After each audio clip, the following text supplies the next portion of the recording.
Now, when we want to go to rank our website, what we need to do is we need to research first.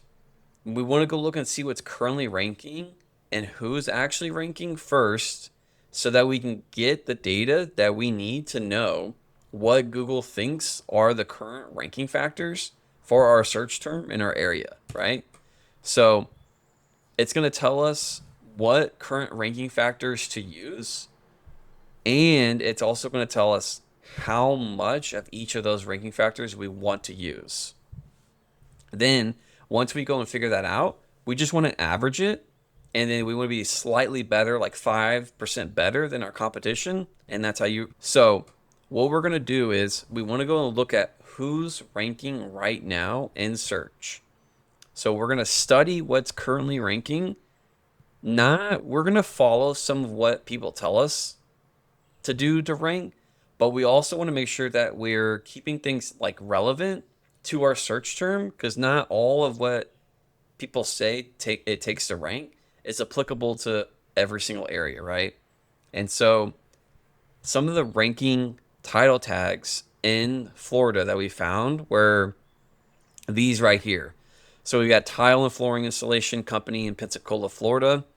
And so what we can already see from the first title tag that we looked at is that we need to have these keywords and these services in our title tag, right? So we got jeans, floor covering, flooring store in Pensacola and Gulf Breeze. Then we have flooring installation in Pensacola, Florida, tile, vinyl, hardwood. And so what we can see is that each one of these have, if they don't have flooring, they have floor. Well, actually, this one has both. And so what we can see from these as an example is that having that keyword and that keyword variation in your title tag helps you rank. And so this is something that we need to know so that we can apply to our site. Now, after we go look at what's currently ranking, what we can see is what is the length of content that we need on our page.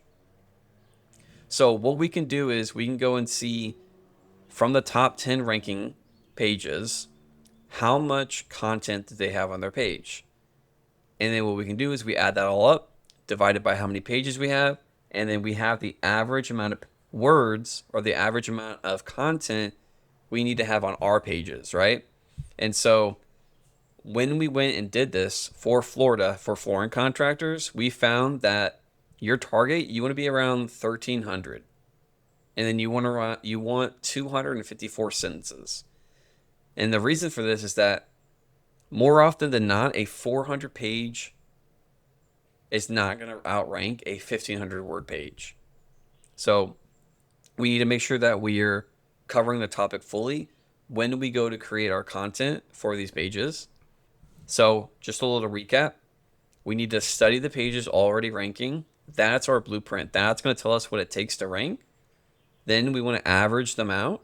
And then that's going to tell us to how much we need to beat or how much we need to put on our pages so that we beat them a little bit on each factor.